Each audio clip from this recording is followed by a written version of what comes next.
email marketing best practices.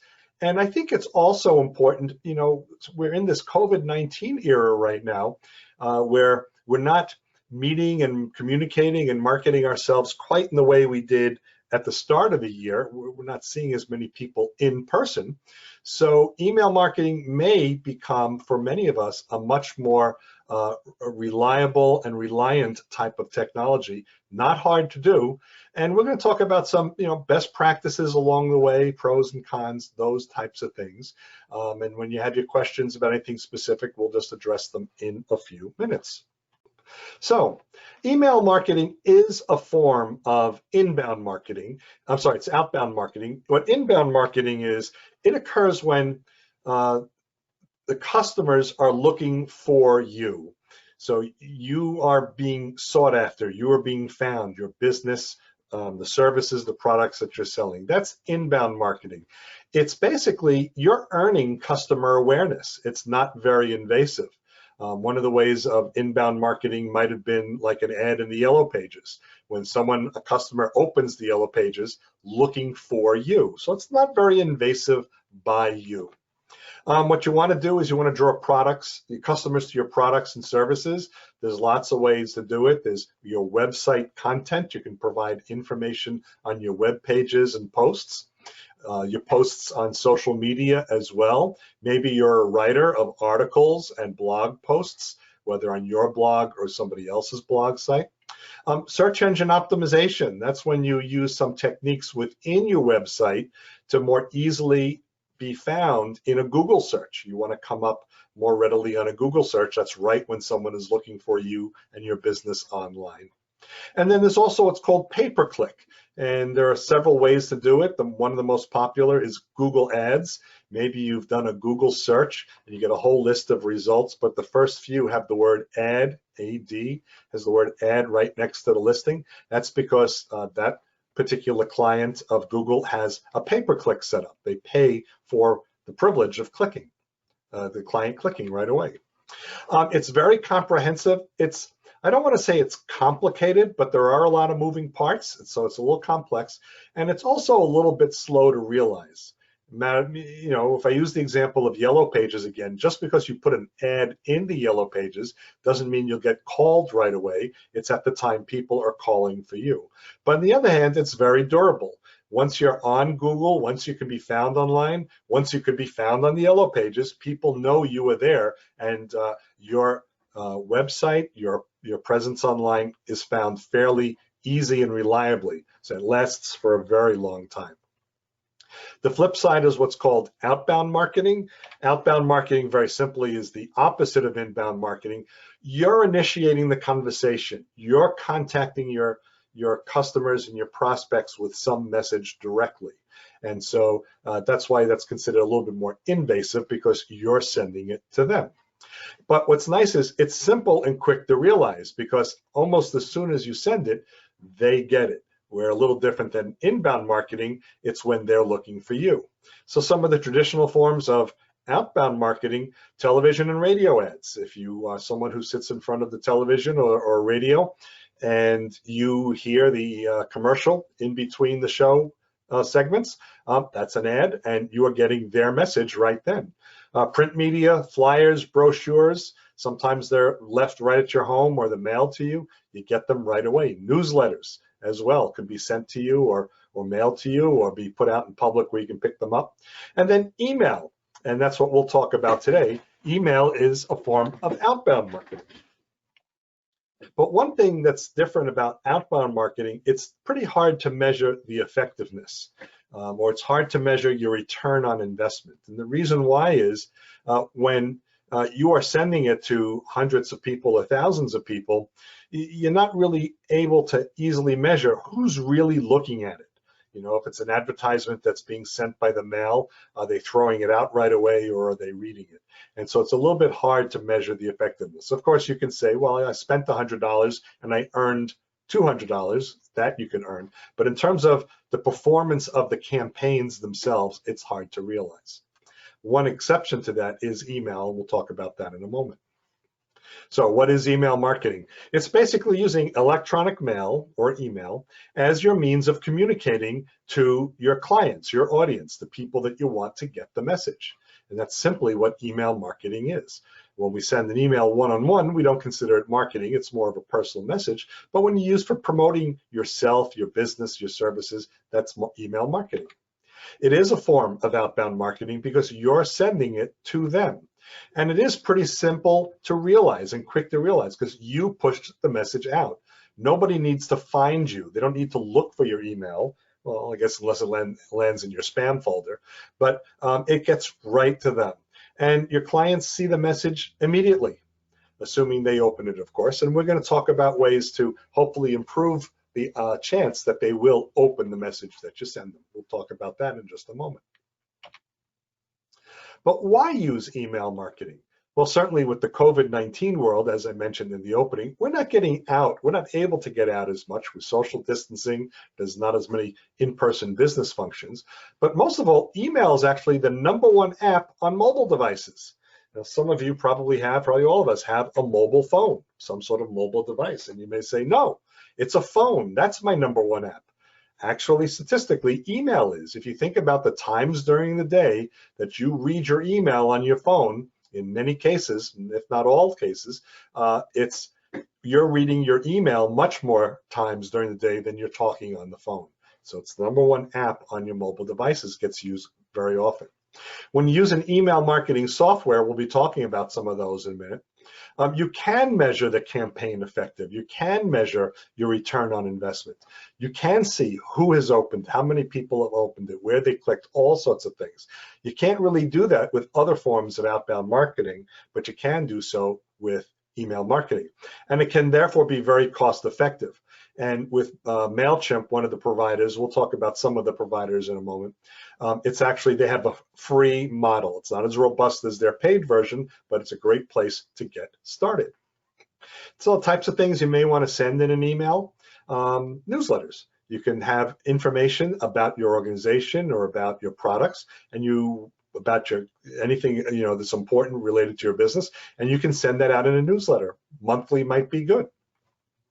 Customer education, you may have tips and tricks or other things related to your business, and you want to keep your client informed. Your clients who feel informed by you may then be trusting you a little bit more and be willing to buy from you. News, events, and meetings, other activities going on in your organization may also be something that you want to promote. An email may be a great way for doing it. Special offers that are going on, any special releases of products that you're selling, services that you're offering, can also be the type of information that you can alert people via an email. So what's in it for you, email marketing? Well, you do get to promote your brand. You can advertise your products, you can promote your products and services. So that's one main reason why you do want to use email marketing. It's a very efficient and effective way to promote your brand, what people are thinking and know about you. It does demonstrate your expertise because you're providing information and education to others. So your expertise, you are an expert if you are letting them know about it. You can also enhance relationships with your contacts. Maybe you've started a relationship already and you've shaken hands and exchanged business cards, but you want to kind of keep you in the back of their mind. Email may be a very low invasive way of doing that. Send them that newsletter, send them that special product offering, send them something to keep you in their mind. And it also can encourage customer loyalty, increase business, come back and work with us again, or come back and buy from me again. One that I think of a lot is one of the stores that I'm kind of loyal to is CVS, the pharmacy company. I'm not promoting them over any of the other pharmacy companies, but I've become brand loyal. I've got one of those little keychain ring cards, so I get a discount. And because of that, they also send me an email. I got one actually a day or two ago. 25% off everything that is not on sale. That's what the email said, which basically means everything is on sale. So they're encouraging me to come back and shop with them. Why would I shop at another store if I know I can get a 25% off sale on everything that they don't already have on sale? So it does help to produce loyalty and increase and repeat business if you frame your messaging right. Okay, so here is our first intermission. And so as you can see from the pictures, you have lots of choices. You can grab lunch, you can go to the restroom, have a cup of coffee or tea, or you can ask a question. And so why don't we use the chat, if you don't mind. I'll just wait a moment if you've got a question or two for now. And actually, how many people still, well, still a bunch of us on. And actually phone callers. Jennifer and caller number 2. You know, if it's all right, if you have a question, just speak up and we'll get your question. I actually do have a question. Okay. I know you're talking about email marketing, and you know, years ago in another business, I used Constant Contact, and I know the chamber sends out their emails with that. It is cool because you can see who reads it and who clicks the links. And then I got away from that, and I do send emails to my customers, like you said, just on updates and, you know, just connection and value sharing. What do you think that email is the most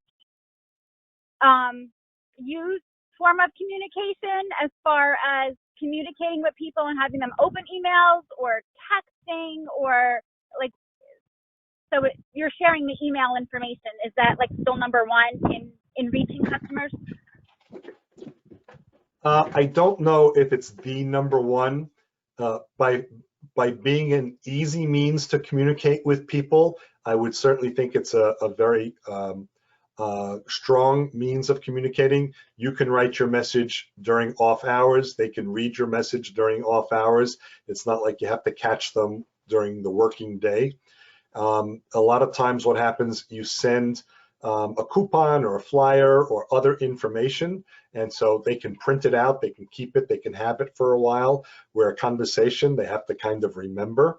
But it's not, I don't know that it's the best way. I do think a personal touch, and you know, you can speak with Dave Lita a little bit later, but I would think a personal touch is also very important. But email marketing is very effective, a very effective means to keep you in your customers and prospects' minds. Cool, and thank David, you. Yep, you're welcome. David did ask a question. How do you decide what information is relevant to your client? So we're going to talk just a little about that later. You do need to know your audience. If you have a very large email list, I don't know, 500 might be considered large, and you email everybody about one thing, it may not be of interest to everybody.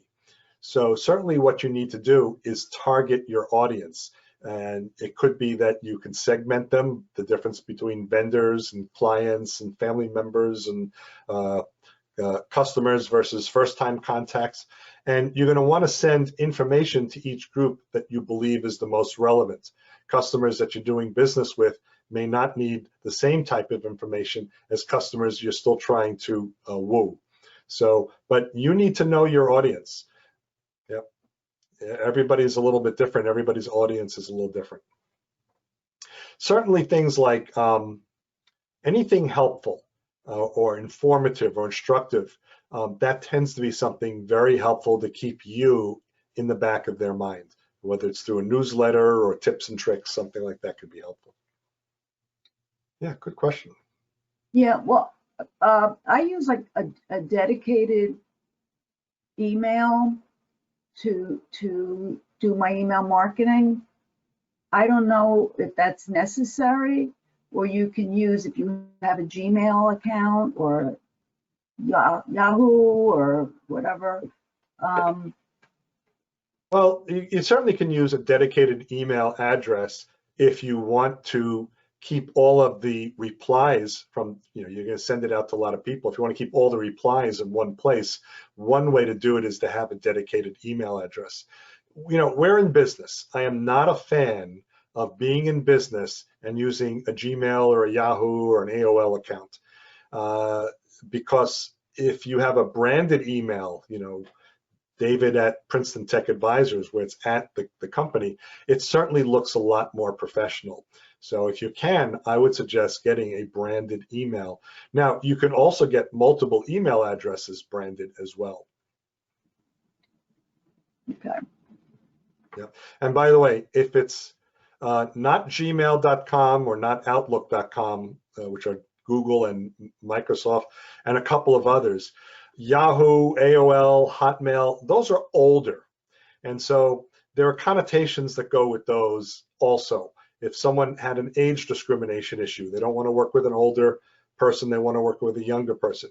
If they think you're out of touch because you're older. So, get a Gmail account, get an Outlook if you're going to use a generic one. Also, my opinion, don't use the free email accounts given to you by your internet provider like Verizon or Cablevision or Opt Online. The reason why is there's nothing wrong with them technically, quality-wise. If you ever move and you move from a home that has one provider to a new home that has a different provider, you are not keeping your email address from the old provider. So if you currently have Verizon and you move to a neighborhood with Comcast, you will lose your Verizon email address when you move. So use one of the non-provider emails like Gmail, or certainly use a branded email address. Okay, all right, if there's nothing else, we'll move on to the next section. There we go. Just like the old days in the movies, when the intermission was over, the curtain opened. I like that. There we go. So let's talk about some best practices, tips and tricks when we're using email for marketing ourselves. And we'll talk about each of these. And as similar to Dave's question, know your targeted audience. One of the things we're going to talk about in a little while is giving the ability to people to opt out or to not get emails any longer. If you had a 500 email addresses and you sent everybody your one message, some of them will think that the message is not for them and they may opt out. Later, when you want to send them a message, once they've opted out, they're out. So you tend to want to send emails to the people that would be interested in that so you don't start losing your audience. Do know your audience, what's of most interest to them, or what you want to make sure that they understand about the message, and then that's who you're going to send your message or messages to. You also want to make sure that if you're using email marketing software, you're able to communicate effectively on all devices. So most of the email service providers, they make sure that's the case.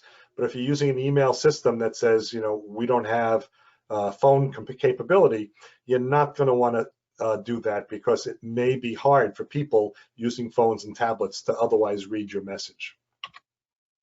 Also, always write a great subject line and make sure you use a from name or from email address they will know. And the reason why, think about the way you use email. We're all very suspect right now of emails coming in from people we don't know. We're afraid if we open it or click on something, we'll get a virus on our computer and it will impact us negatively until we can clean that up.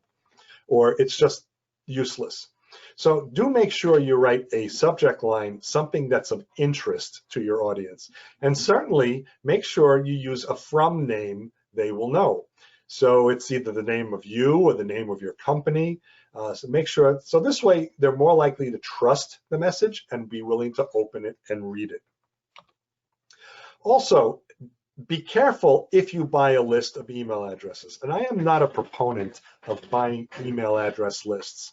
The reason why is the reputable companies that are out there, and I don't know many of them, they're expensive because they've gone through a big effort to vet and qualify the lists, categorize the lists. It's a big effort for them to do that. Email addresses change all the time. And then there are some companies that will give away a list of so many for free as an enticement to you. They may not be reliable email addresses. They may be bogus or closed accounts and not a lot of value.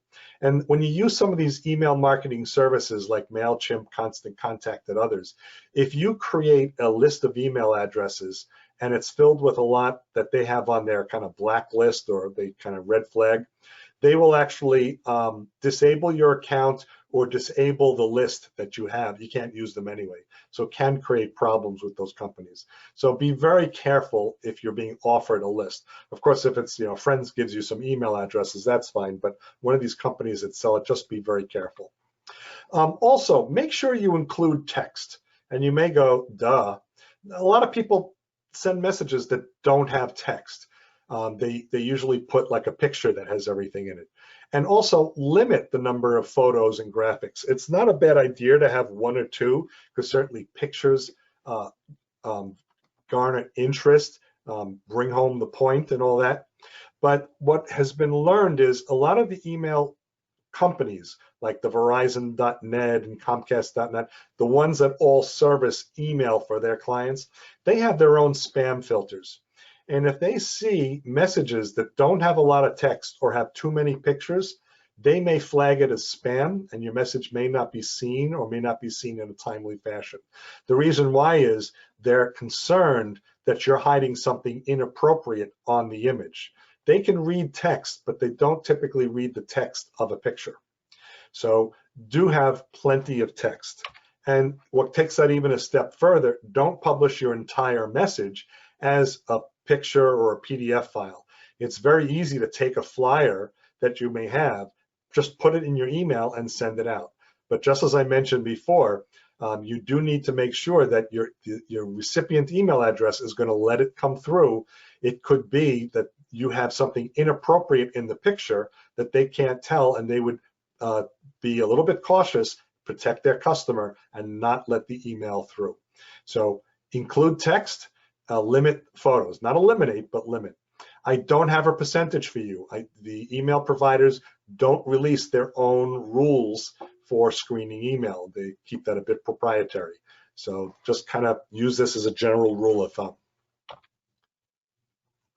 Also, include a call of action. Give the people, the reader, something to do. Encourage them to sign up for a service that you may have. Maybe you have specials, and you can even say, call for the special. We got a special on this service. You certainly want to direct them to your website. So you can tell them, here's more information on your website, put the links there. So give them something to do, not just try and read something and then hopefully they remember.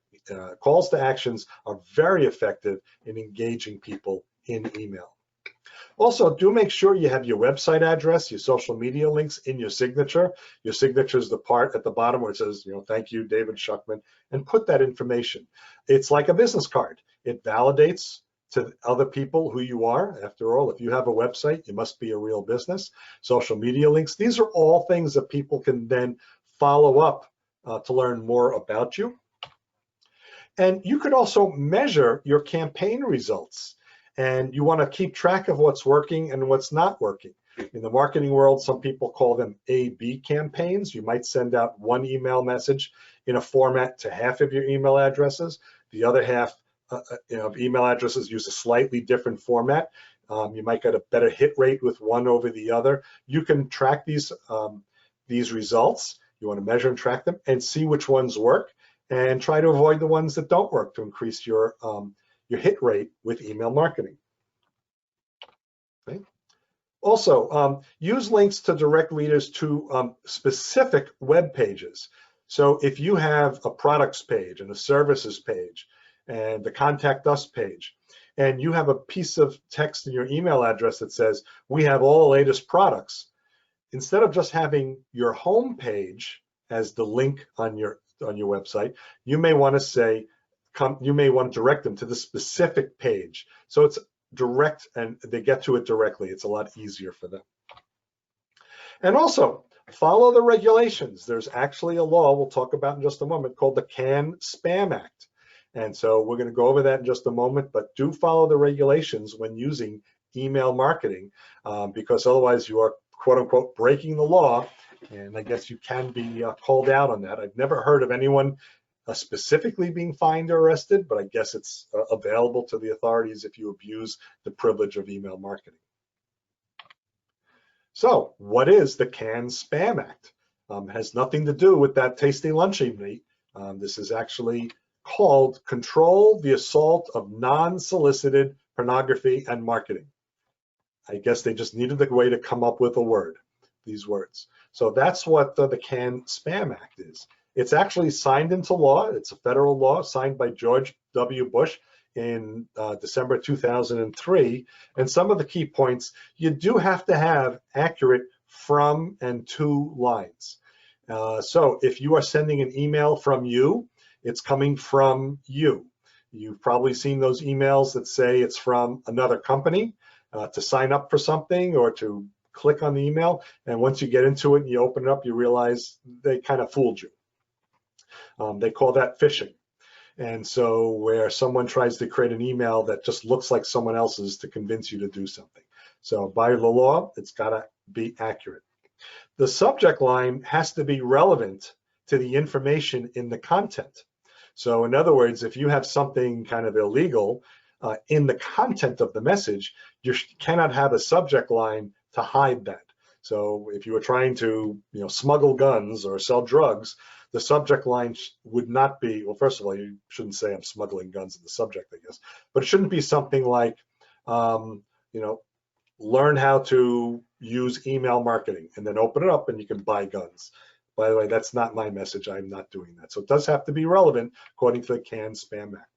You do actually have to include somewhere in the message your postal mail address. You must have a real mail address.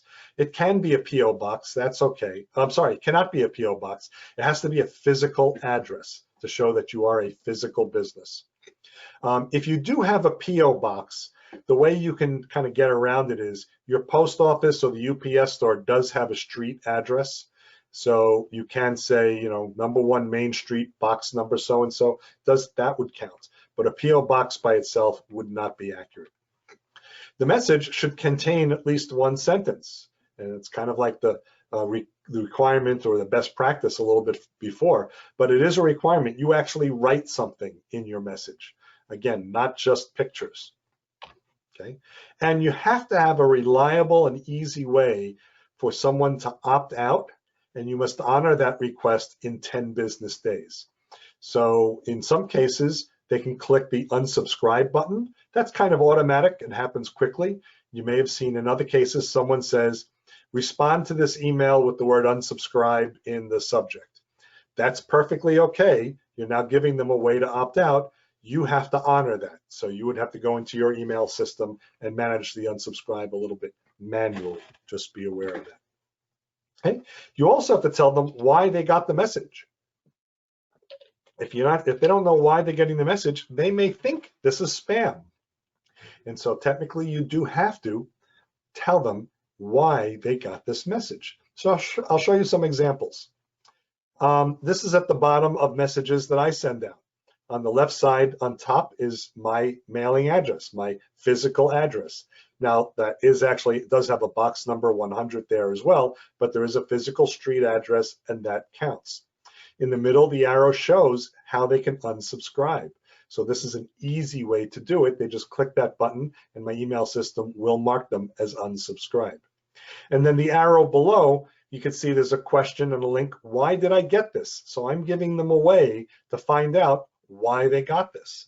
And if they click that link, they go to my email system and it says right there, you are receiving the email since you're a valid connection with David Schuchman and or Princeton Technology Advisors via LinkedIn or another source. Yes, it's a bit vague, but that's why we've got some sort of connection and that's why you're getting this message.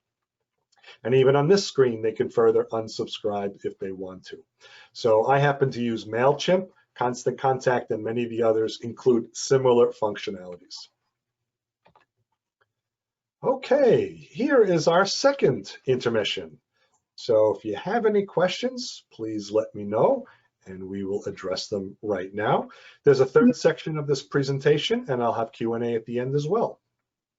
David, if you have a homebound business like I do, and you don't want to put your personal address in the email, is that going to be a problem? So what I did is I have a UPS box, and if you could look at the screen again. So I have a physical address that I use for client communications. My clients mail invoices and other things to me there. but I'm a home-based business. I do work out of my home. You can use a post office box at the post office, but it does require you to list the street address. So for the town you live in, you can actually ask the post office, it may even be on the website, what the street address is of the post office. So it could be, number 1 Main Street, box number 100, and then that's fine. Andrea, I didn't excuse know me. that. That's great. Yes. Hi, it's Nancy. Just wanted to let you know that, as you know, I live in the same neighborhood you do. I work from home, but I do have a box at the UPS store too. So I get my mail there, and it keeps it separate because I don't want anybody getting my home address too. It's expensive. By the way, it's almost $500 a year for that. The UPS box is more expensive than the post office's box. When I walked into the UPS store and I found I can get box 100, I was happy with that number. The other thing is, there are certain advantages to a UPS store compared to the post office in terms of the hours, in terms of, like for me, because I travel a lot since travel's my business, I get all of my mail there and they collect and save it for me. My packages are just sitting there waiting for me. So they handle it, and they just have more hours, and that you can have a key to get in during off hours as well. So there's some advantages. I can talk to you more about that personally, but there are advantages. But okay, and I could use the post, like you said, David, the post office's address as well. Yeah, so I forgot where well, I don't know which exactly post office you would go to, but yeah, the post office does have a street address. It used to be that they didn't publish it, and now they do. And the reason why is for accepting packages and other organizations that require a physical address. The other thing kind of interesting, if you have a Google My Business page, if you are in business, you should have a Google My Business page. It is free. Google requires a physical address for your Google My Business page, and then you show up on Google Maps. So I show up on Google Maps at the UPS store. It's fine. Okay. Yep. And if anyone has questions offline about this or later, I'll be happy to talk with you about how to set that up. It's real easy. Actually, my fee is a cup of coffee, but we're not meeting, so it'll be an IOU cup of coffee. I'll help you set it up. David, do you see my question?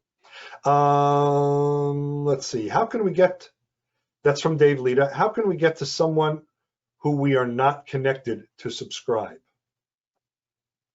Well, I guess, you can call them. Do you have their email address? You can email them, give them a reason to subscribe. On your website, you can also have a sign up button when you're using some of these software products like Constant Contact, MailChimp, Aweber, these, they usually create these little chunks of code that you can put on your website where you can collect somebody's email address and name. Yeah, you'll have to ask them, or you have to give them a reason to. So can we use an email to ask and request if they would like to follow us or be part of our newsletter or email? So technically, you have their email address, right? So technically, you can email them whatever you want. But officially, by the rule of CAN-SPAM, you can only email market someone that's given you permission. So, but what happens if they hand you a business card? Is that implied? I kind of think it is. I'm not a lawyer. I'm not sure if Pragati is still on, but I think that's implied. You're meeting someone. You can include them on that. I would be very careful if I bought a list of email addresses, because if you're email marketing to a bunch of people, maybe they'll think it's spam because they don't know you. Yep. Is that along the lines, or was your question, how do I email someone when I don't have their email address? No, you answered my question. Thank you. Okay. Yep, you're welcome. Okay. Any other questions? Phone callers, if you've got a question.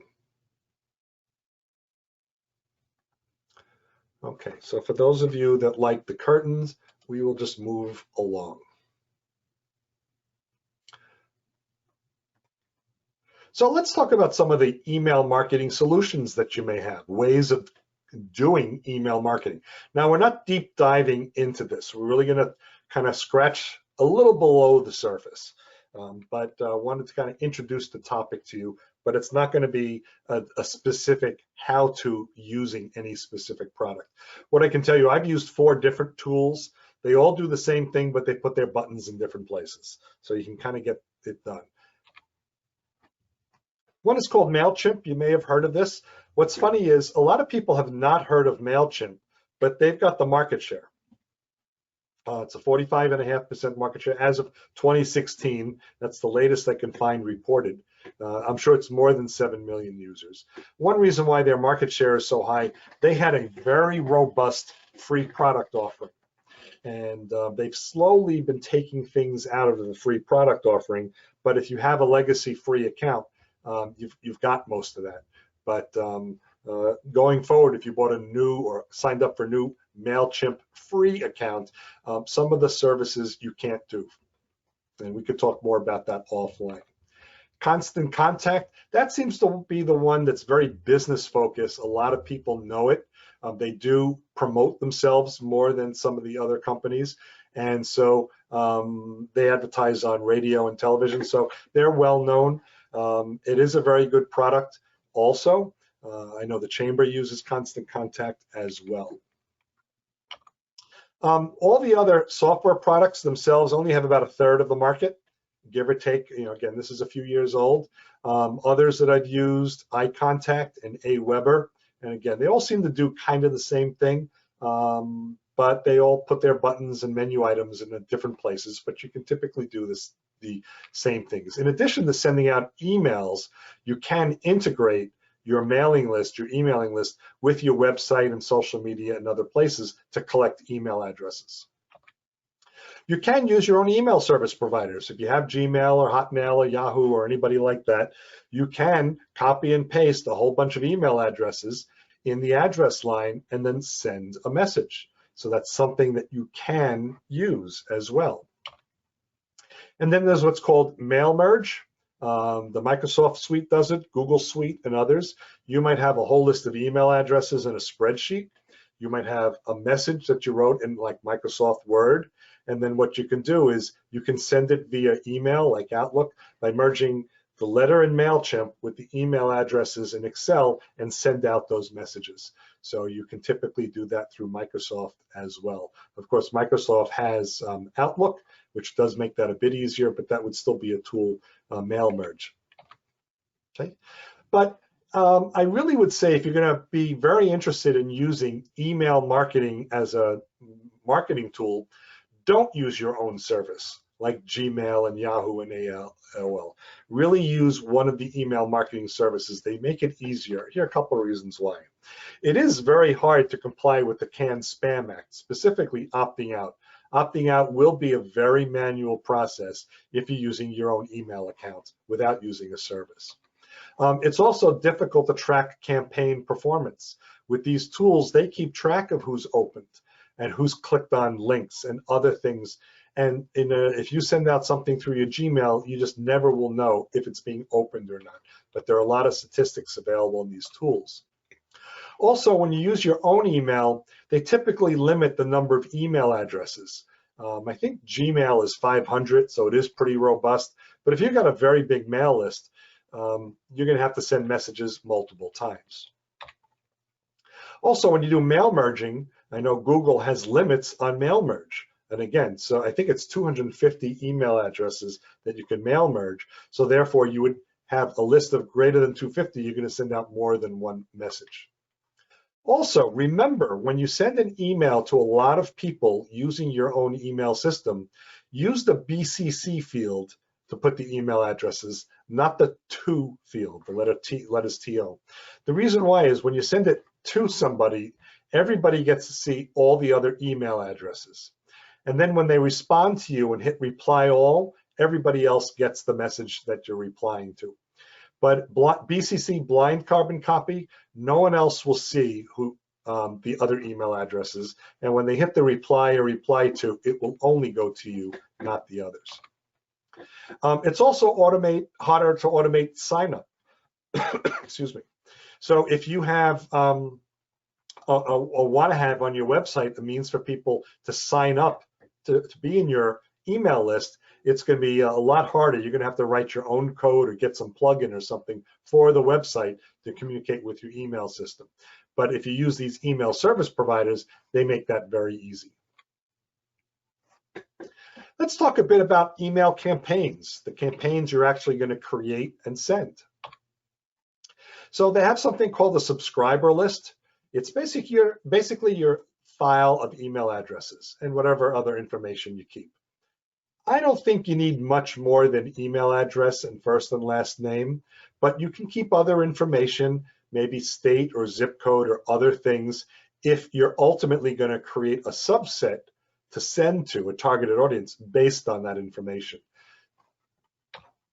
So you create the subscriber list, you add the fields that you want. You can add them manually, so just type them in one at a time, or you can import. So if you have a whole list, maybe from another email system like your Gmail, and you want to input it into Constant Contact or MailChimp, you can. They have these things called sign-up forms, and these are what will allow you to create additional fields and integrate them with your website if you want to. So you can have the one field of email address or many fields. And they typically give you an easy way to unsubscribe. You can also create segments. So if you had, let's say, a state field in addition to name and email address, and you just want to send to people in New Jersey, you can create a subset of who you're going to send it to, almost like an Excel has filters. Or you might have a field of where did I get this from? Because you're getting email addresses from business cards that you got at conferences or other meet and greets, and you keep track of those separately. You can keep a field that keeps track of where your contact is from, and then you can email those people separately. So you're gonna have a separate segment. There are the campaigns. That's the email message itself. So you prepare the message to send it to a group. You generally have the recipient list. So you choose the subscriber list. If your account allows you to have multiple subscriber lists, that's fine. So you choose the list. And a segment as well. If it's going to be a subset, you might have a saved segment, only New Jersey, for instance, and you can choose that as well. You'll have to put in the subject, the from name, and the from email address, which is typically, it's coming from you or your business. And then these tools generally have these either predefined templates, or you can just kind of create your own document on your own. It's kind of like writing a Word document or any other editor like that. And you can also add text and links and images, all for interest and for activity. And then you could either send the email right now when you're done, or you can schedule it at a future day and time. So if you have some time on a Friday, you set it up on a Friday, but you schedule it to go out on Monday, because that's when you want them to get it. Okay. By the way, the free version of MailChimp, as of a couple of months ago, actually removed scheduling. So you can send a message, but you can't schedule it at a future day and time. So that's something they took out of the free version. If you have an existing free account, you still have that feature. David, quick question. How do you personalize it? So what they have with all of these are what they call merge fields. Okay. Merge fields would be, let's say the first name is a merge field.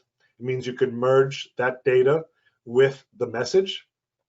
And so in the message, you're writing something like, dear merge field first name. You don't know who it is. And then you write the whole message. When it gets sent, it merges the name with that field on the message, and it will come up and say, dear Andrea. Okay.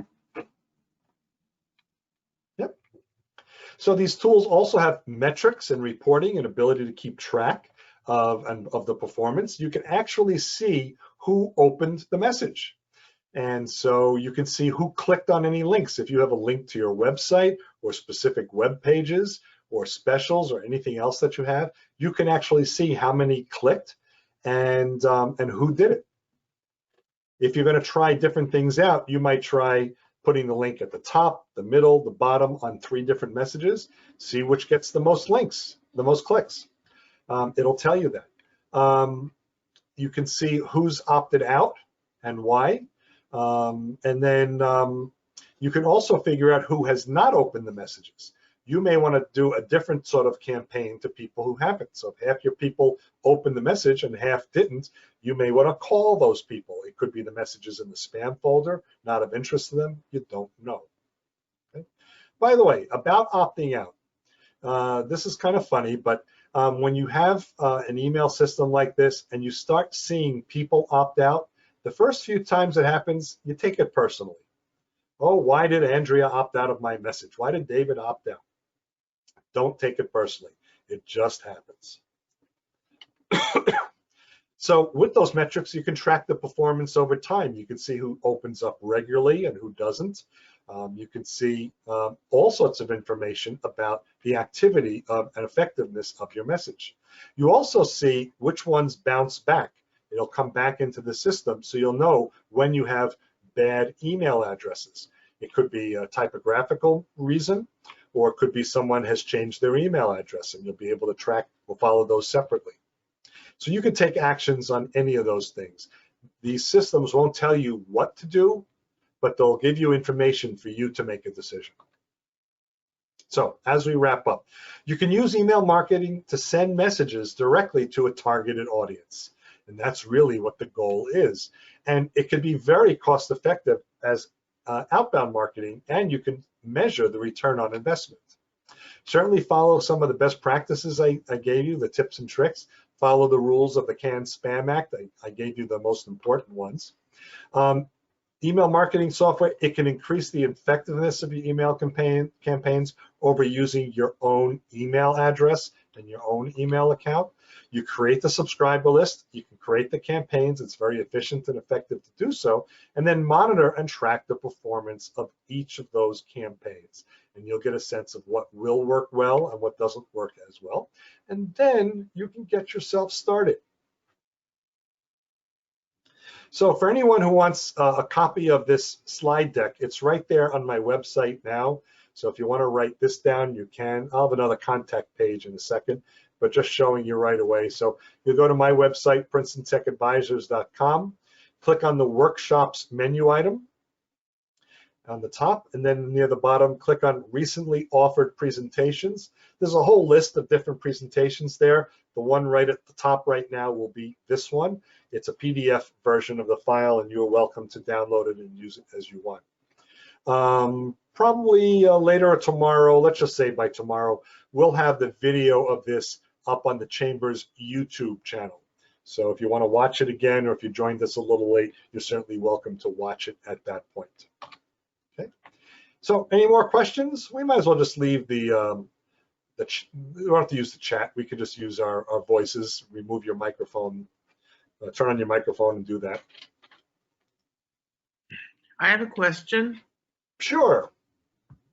Let me just I thought you had mentioned that you were going to give us some ideas about sort of like catchy things to put in the subject line to get people to open the mail. I know that you said you wanted to make sure that they knew that it was you, but in terms of, did you have some ideas about that? So I did not say I would give you specific ideas, and the reason why okay.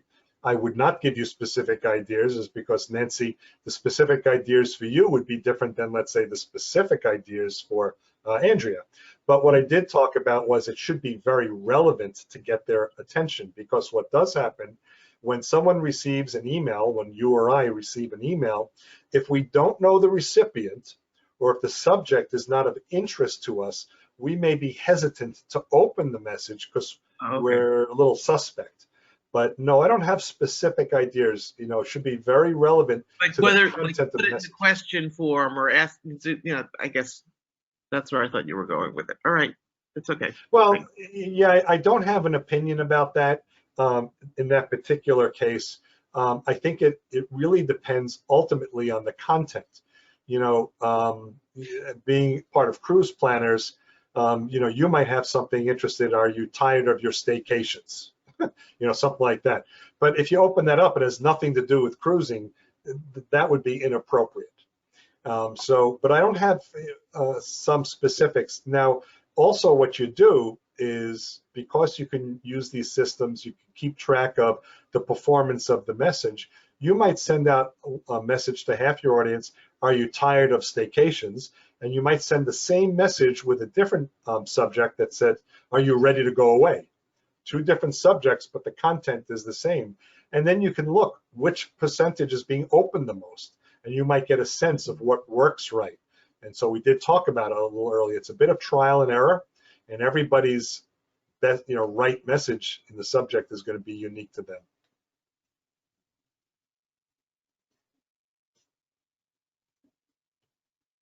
Yeah, good question. Any other questions, folks?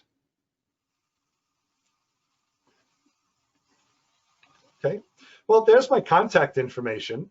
And so you're welcome to contact me if you like. One of the things I offered was, if you have right now as your email address, like a Gmail or an AOL, and you want to switch to one that's at yourcompany.com or at yourwebsite.com, I'll be happy to help you set that up. Budget-wise, plan to spend $5, $6, $7 a month for a service like that. There are specials and coupons every once in a while, but if you just want to, in your mind, understand what the expense may be, not to me, but to your email provider. And again, you'll owe me a cup of coffee. A large cup of coffee, by the way, because we'll be working on this for about an hour or so.